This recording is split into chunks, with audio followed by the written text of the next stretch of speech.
Men today, it's like, hey, I understand that masculinity is under attack. I understand that men are a different station in this world today. And I understand that you feel insecure, you feel less than, you feel for whatever reason, but we need good men.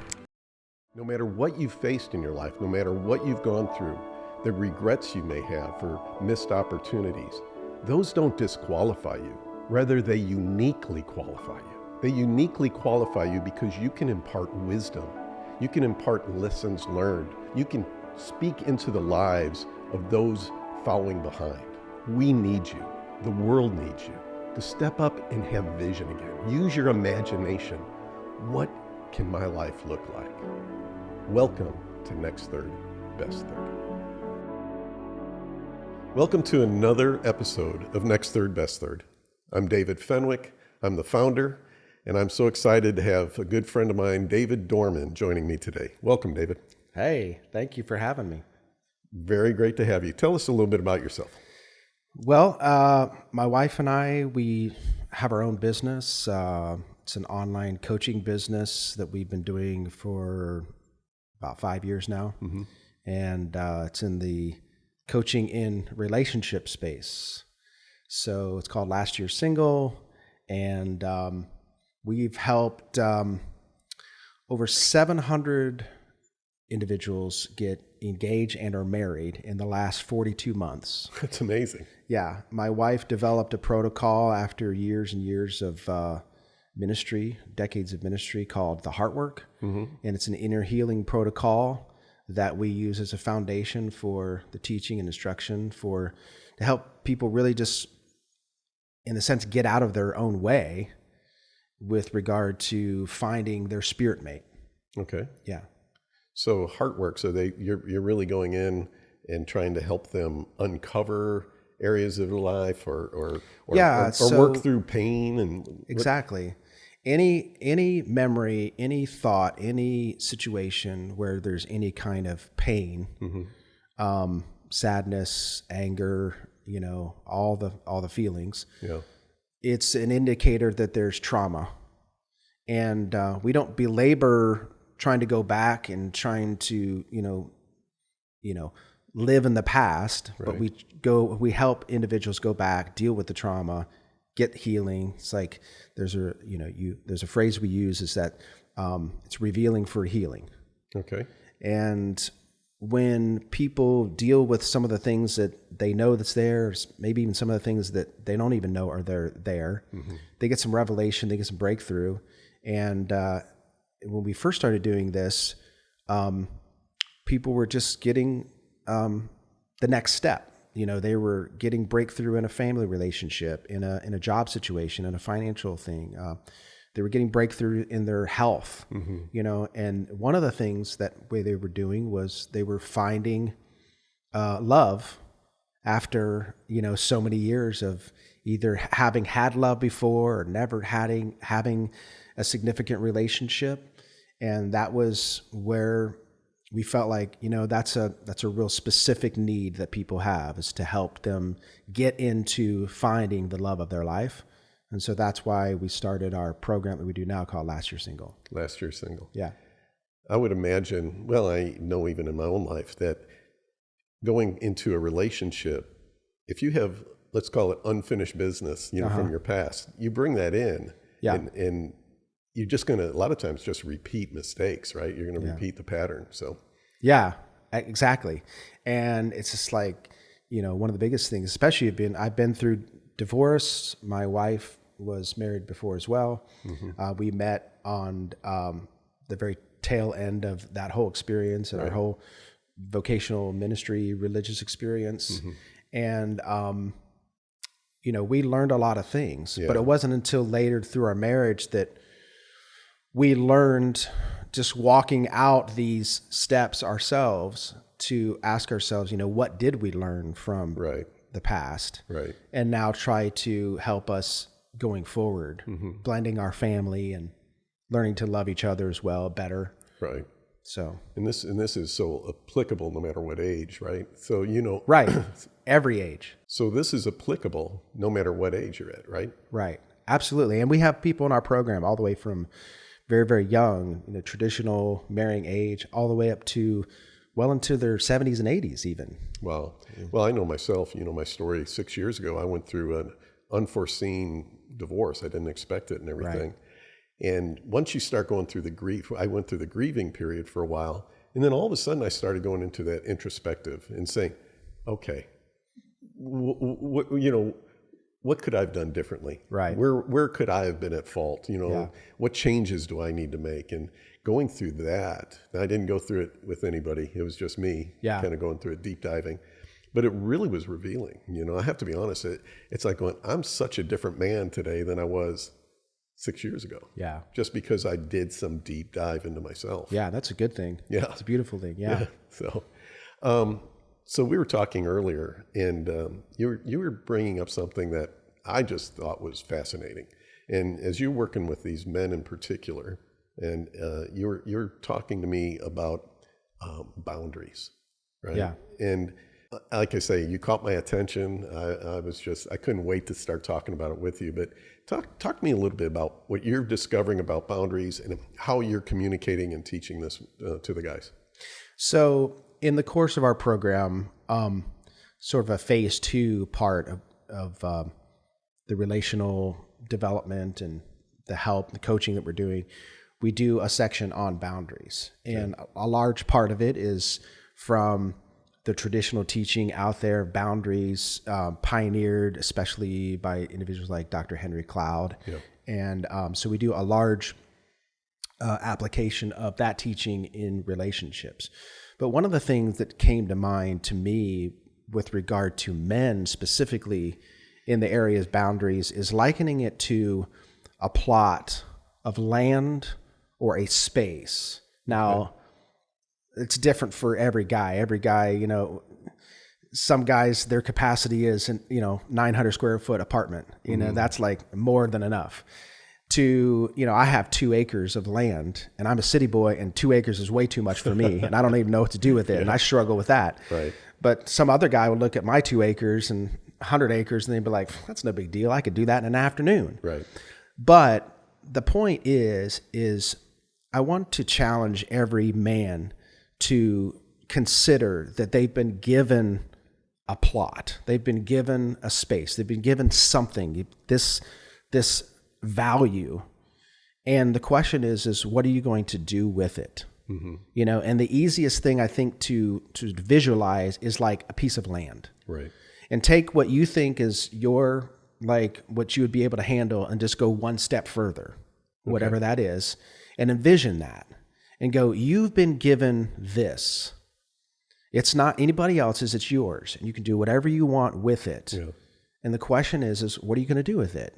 Are you going to pave it over? Are you going to make a amusement park on it? Are you going to make a homestead? Yeah. Are you going to put a crop on it, cultivate it and put a crop on it and grow something out of it and produce something out of it, turn it into a business? Are you going to think with legacy and generational intention, going forward, like setting it up for ages to come? So there's just so many things you can do with it, and none of them are necessarily right or wrong. It's just, you can't just let it sit there. Right. It is important for you to be compelled to do something with it so that you can show that, I've done something with my life, and it's not, I think most men, depending on where you've come from, you feel like you have to go get that space, whether it's a career, whether it's a family or some sort of life goal or actual land that you have to go get, and then you can do something with your life. But I maintain that you've been given it from the very beginning. I love that. And it's like this space. Right. It's like, what is that going to be? Right. And the challenge is to invite you in to do something with that and not be concerned so much about what your neighbor is doing, but about what you're doing and the productivity there, and the fact that, there's an author that I read his book. His name is Brant Hansen, and he says in there that men are best when they're being responsible. And so that goes along, I think, like with what you say to challenge men is that, we need you. Right. And it is true. Right. Like the appeal to like men today is like, hey, I understand that masculinity is under attack. I understand that, men are a different station in this world today than they used to be in terms of their value or all of that. And I understand that all of these, you feel insecure, you feel less than, you feel for whatever reason, but we need good men. Absolutely. When you were talking about that we've been given this plot of land or this thing, right? This life, we've been given this opportunity again. And all the times I talk with men and reach out with these guys, men are so often challenged with this idea, like I have to go accomplish this before I can do anything else, or I have to get to this state in life. Yeah. And what ends up happening is you start comparing. Yeah, right. And comparison's a horrible thing. It is. Because you're looking at somebody else saying, well, I'm never going to do that, or I don't qualify. And right. You start to get this, you start to feel like I can't ever accomplish. And what you're saying is, no, you've got this. Yeah. It might not be his and it might not be his, but this is yours. Yeah. What are you going to do with this? And somebody else's might be bigger and somebody else's might be smaller. It's not about the size. It's just about this is what you've been given. Yeah. This is your opportunity. Yeah. And we were talking earlier about getting men to use their imaginations and dream. When we're little boys, that's all we did. Yeah. Yeah. I'm old enough where we didn't have all the online things, right? And so, we played with sticks, and those sticks became our guns. Absolutely. And, things like that. So we used our imaginations. You get into business, so often you're using that imagination, you're dreaming big dreams. And then you reach a point in life where if you're not careful and if you're not attuned, you find yourself not dreaming anymore. Right. Well, one of the things, as you're saying that, comes to mind is on the subject of boundaries. What happens is that when you're a child and when you're dreaming, you feel like there's no boundaries when there really are. Right. You just don't know that. Yeah. And so you have this sense of like freedom, thinking that the sky's the limit. There are no limits. But when you get older and you mature and you become more aware of the world around you, you start running into boundaries. Right. And we process that as a negative thing to say that, oh, I can't do all those things. There's limits. Right. So I have to figure out a way to do. And I feel like the space or the plot idea gives you a better understanding that boundaries serve a lot of great purposes. They tell us who we are and who we're not. They tell us what we possess, what we own, and what we don't own. They tell us also what it is that we desire. Boundaries can be very helpful in achieving the things that we want out of life, right? So instead of seeing those as limitations, we need to learn how to process those into opportunities for relationship and opportunities for advancement. Like you were talking about earlier, a lot of what your work in real estate is individuals who were prospectors? Is that what the word was? Speculators. Where they would take large swaths of land and divide it up. Right. That's an opportunistic situation as it relates to boundaries. That's right. So instead of processing boundaries and limitations, we need to process them as things that help us achieve what it is that we want. Yeah, that's so good. That's so good. I know there was a study in New York, and they took elementary school and they put a brand new playscape at this elementary school. And they watched the kids and observed them, and those kids went out there and they loved it, right? They played on the playscape, everything was happy, but it was a big piece of property. Yeah. And they noticed that the kids they just stayed around that playscape. Right. And so after about a week, they went out and they fenced in the entire property. And they observed the kids. Yeah. And the kids were using all the land. They were running and playing. Right. They were still using the playscape, but they were playing other games and things like that. The boundaries actually gave them freedom. Yes. And security. Yeah. Exactly, because they knew that they could go to the edges of the boundaries, which Right. oftentimes kids do. Oh, right? yeah. Kids, they take you all the way to the boundary. That's exactly right. They You want know? to see when they're little. I remember my kids. I've 6 kids. I remember each one of them at different times. They wanted to test, Yeah. to see how far they How could go. far they could go. What is my boundary? Yeah, Right. exactly. And it's a funny thing, but it's also a very healthy and good thing. And that's kind of what we're trying to achieve when we talk about boundaries, especially in relationships, is like having healthy boundaries. Right. Because obviously there are negative boundaries. Like scripture says, literally, build a wall, attract thieves. Right. So some boundaries are like a high, huge wall that seems impenetrable. I don't know about you, but the first thing I see when I see a large wall, I wonder, what's behind that? That's right. Like, what's on the other side of that? Like, right. I'm curious. I want to see. Yeah. Now, if I were nefarious, or if I was evil and bad, I might want to like scale that wall and go inside where I'm not supposed to go, obviously, and maybe even like partake of something that's there, whatever. So it's like, we it's popular in our culture now to talk about like boundaries from the sense of like, oh, I've got boundaries now. Right. Like, oh, you can't do that. You're crossing my boundaries. Right. And we use it in a negative way to insulate ourselves, to, basically tell other people to leave us alone, to like just cut off relationship. Right. And that doesn't do you any good either, because again, going back to the original premise, we need good men. We need you. We have to have you. Right. And it is important for us to be in a relationship with each other and with the people that we love and so forth. And when we build walls, we do it in a negative sense. Right.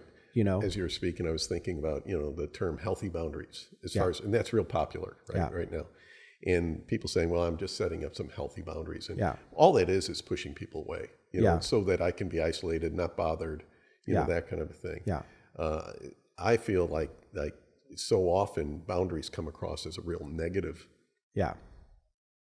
communication tool, right? Say, don't cross my boundary. We talk about saying yes and no to boundaries. So there's some problem areas when you're dealing with relationship boundaries is the inability to say no, the inability to say yes, and the ease with which you say yes and with which you say no.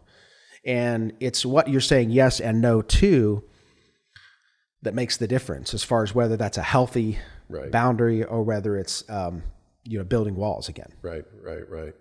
Yeah, I was thinking if with these boundaries you say this is mine, right? So this is mine. This defines me, so to speak. This is who I am. I've been given this. Yeah. In that, if I'm secure in that and I'm not free in that, it really doesn't matter what's happening out here. And then, as you were saying early on, is you try to get people to think, okay, let's push those out. Let's expand a little bit. Let's extend the you can always acquire more land. Right. And that's the thing why I think that's why I think the visual helps and serves men better to start with that, because again, going back to the original premise of men are better when they're responsible. When you look at this as your space and then you begin to take that in as okay, this is mine. Right. Now what am I going to do with it?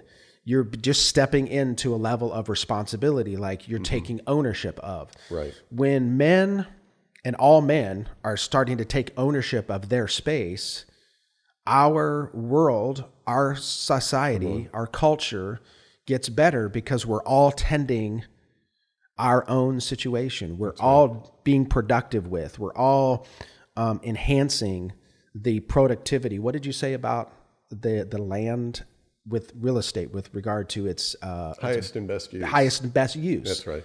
It's like, what is the best use and highest use of this? Of what I have. What I have. And I like how you said you can acquire. Another real estate example would be someone who, you have your starting home. You get married, right? And you've got your 1,400 square foot home and everything in the neighborhood. And after time, you sell that, and now you've got a 2,400 square foot home on a half-acre lot or something like that. You can expand, or you can buy and acquire others. Exactly. So it just, but you're saying is no matter what you have, be responsible. Yeah, absolutely. And if like, trust me, like I just said earlier, I have 2 acres and I have 2 houses on 2 acres, 2,500 square foot each. And I mean, like, I like to be able to say that, right? And I think other people look at that and go, wow, that's incredible. Like, I would like to have that too. But now that I do have that, I go backwards in thinking like, I don't know if I really want all of this because this is a lot, you know? Right. And so I still have to be challenged to accept the responsibility of what am I going to do with this? That's right. You know? This is yours. And there are days where I'm like, look, I just want to sell this place and just get 900 square feet again, just responsible for that. I'm good. Right. You know? And so it's funny, we go back and forth at that, like in a practical sense. But if we, if we look at it from like a spiritual sense or relationship sense, it's, it's always expanding. There's no law of diminishing returns. Right, absolutely. And always looking at yourself. I say it this way, we're supposed to live with intentionality. Yeah. Right. And intentionality, it doesn't mean you do everything right. Yeah, it means exactly. that you're always examining. Exactly. And you're always looking at yourself saying, okay, I've got this. What can I do? What's best for me? What's the highest and best for the people in my life? Yeah. But really it comes down to you individually. Yeah. Right? First and foremost. And that's the thing I see so many times with men is that they're at this point of their life. They might have spent time building, they built careers, they built their families. Yeah. They're at a point in their life, maybe they're starting to get empty nest, the kids are moving out, or at least the kids are in high school and they're driving and they're doing things. And these guys are sitting there, and I challenge them. I'm saying, hey, what are you going to do now? Yeah. You got here. Yeah. Don't stop. Yeah. What are you going to do from this point on? Yeah. Yeah. That question of, like, what do you want?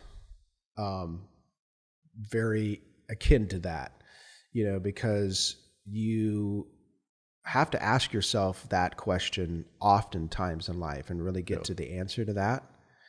Because, if you are able to answer it, it gives you direction for like what to do next. Right. And without having to try to look to some sort of outside existential answer for like, what am I supposed to do? Like, no, like search within inside and say, that's right. What do I want to do? What do I want to accomplish? There's that phrase that says, what would you do if you knew you couldn't fail type thing, And it's really those are some very challenging and true statements. Right. And what we're doing in our work, and I know in your work, is especially with men, we're calling men up to their higher self. Right. Not to try to put on anything on them that says like, I don't want to put on the guys in my group, put on condemnation to say you should be better and you should do this and you should that. We all know what we should do. Right. And we do need to be reminded of like, hey bro, like let me get in your face a little bit. But I can't just leave it just that. I have to show you that I'm in relationship enough with you to let you know that I'm here to support you. There's help. There's a how. There's there's a greater purpose. There's a why, not just that you suck and that you need to be better. That's right. Because I'm the same way. Like when I get it, people look at me, or I think to myself, or my wife says something to me, I'm like, I suck. I'm terrible. I can't live there. No. I have to rise above that. That's right. To come into my better self. That's right. All the time. And I talk about examining your life. It's one of the things I tell guys all the time is we've all been through crap. We've all been through brokenness. We've all had pain. We've all made mistakes. We've all had highs and lows. And everything you went through, the struggles and the errors and all that, it does not disqualify you. No. Rather, it uniquely qualifies you, right? Because out of my experience of pain, out of those experiences of brokenness, shame, disappointment, stupidity, bad choices, I can then speak into somebody's life. I can impart some wisdom. I can recognize, I can come alongside of them, not to condemn, but to say, hey, I've been there. Yeah. You're going to get through this. Yeah. What's the highest and best use for you right now in your space? Exactly. In your space right now, what's the yes? What can you do right here? Absolutely. And be responsible. Yeah, I was talking with my daughter the other day, and she is in ministry school. And she got a lot out of it, but at the same time, there was just I don't know how to describe it, but I mean, I think people can relate when you get in certain environments and you feel like unworthy or less than, like this is supposed to encourage me, like higher education or ministry school, whatever. It's supposed to like bring you up and supposed to teach you some great things.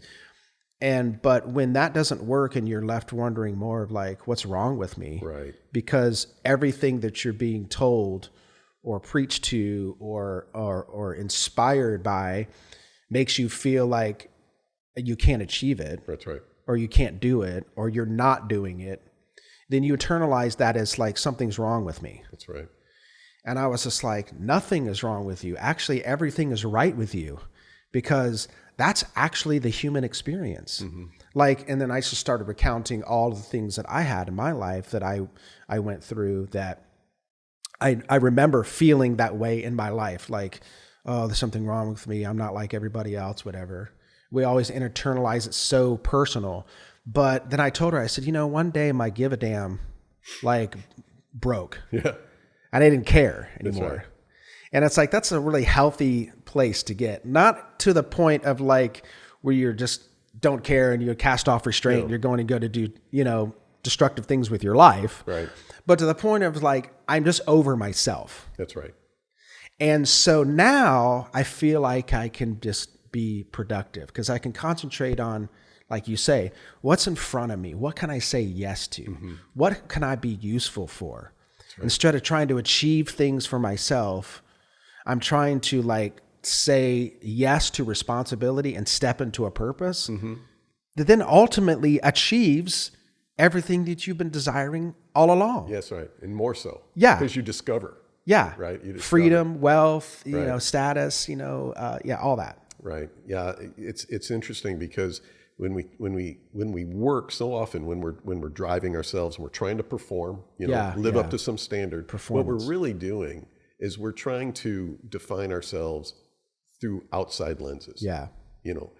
He's going to look at me this way. They're going to see me like this. Everyone's going to perceive me like this. So whenever you're trying to perform to define yourself from outside lenses, that's not a healthy place to be. No. You've got to be within your property. Yeah. Right. Within your boundaries, happy with yourself. Yeah. Secure in yourself. Yeah. And then opportunities are all around. Then you can dream again. You know. Then you really can have inspiration and imagination coming together. Hope starts to, that's one of the big things I've seen for me over the last 6 years is how, as I started to look at making my next third the best third, right, is I started getting hope again. I was like, going, wait a minute, my life was never going to be the same. I've shared this before on the podcast. I reached a point where everything blew up. Yeah. Nothing was going to be the same. Holidays weren't going to be the same. Weddings weren't going to be the same. My kids are going to have to decide who they're going to visit. Mom, dad, all this, everything changed. Finances changed. And then one day it hit me. It says, it'll never be the same, but it could be better.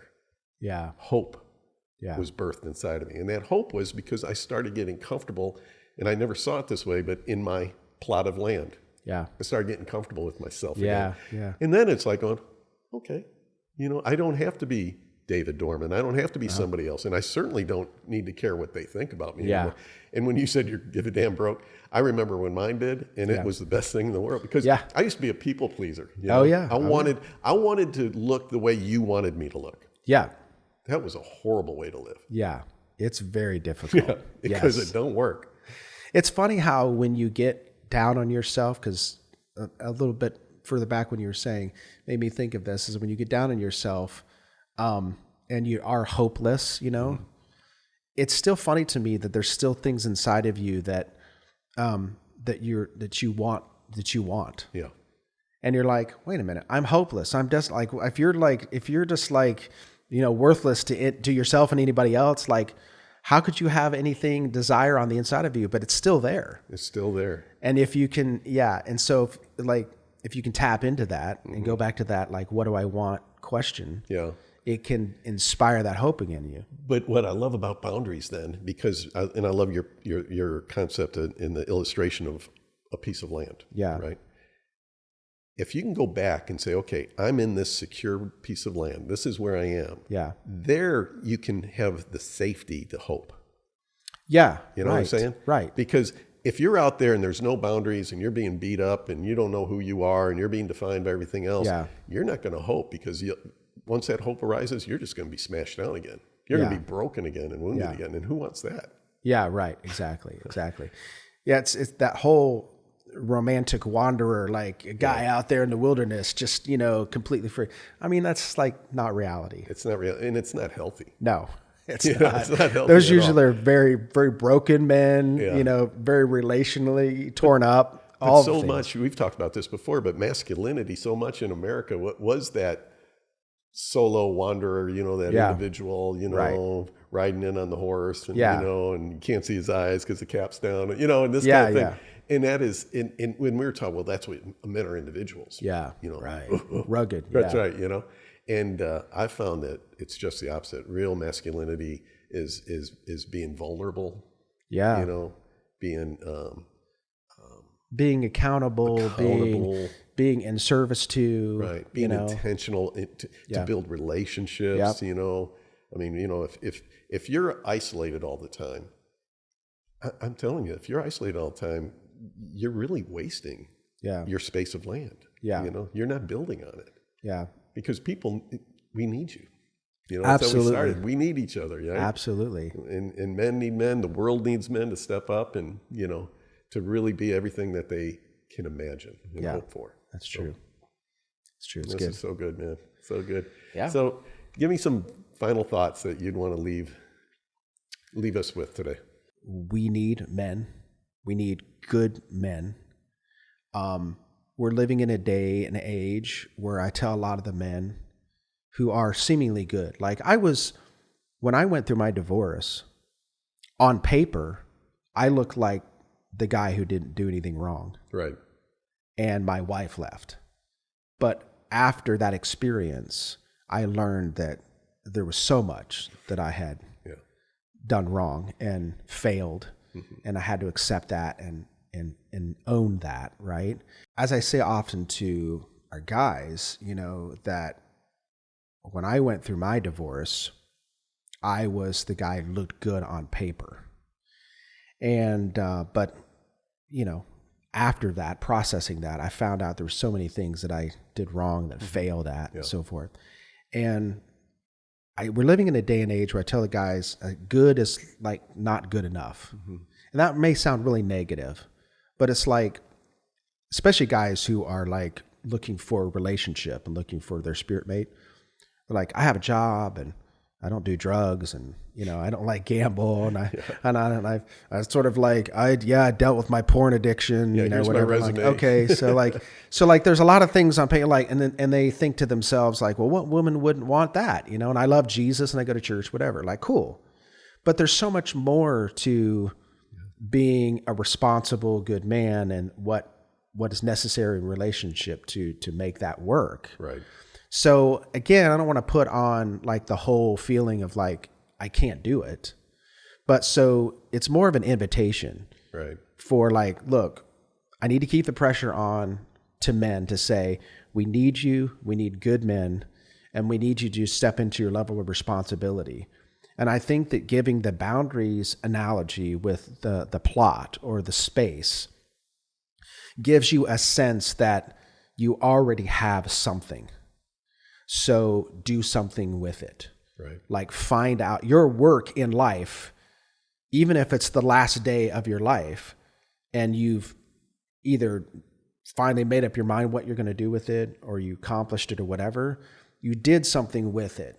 So again, it's not about comparison. You can't look over at your neighbor and look over there and go, oh, what's he's got going over there? That's never productive, right? That's always just you trying to keep up. That's right. So, but if you take the inventory, that's probably another good word, an inventory of what you have, right, and start putting that to good use, that's going to be better, not only for you, but for everyone around you in this world. Right. And that's going to be a tremendous amount of purpose if you just take inventory and do something with what you have. That's so good. And it's not a condemning saying, well, you're right, but instead, and again, I'm going to go back to examining your life, examining your place, right? Examining what you have, and then asking yourself, what's the highest and best use for this? Yeah. Right. What can I do with what I have right Yeah. here?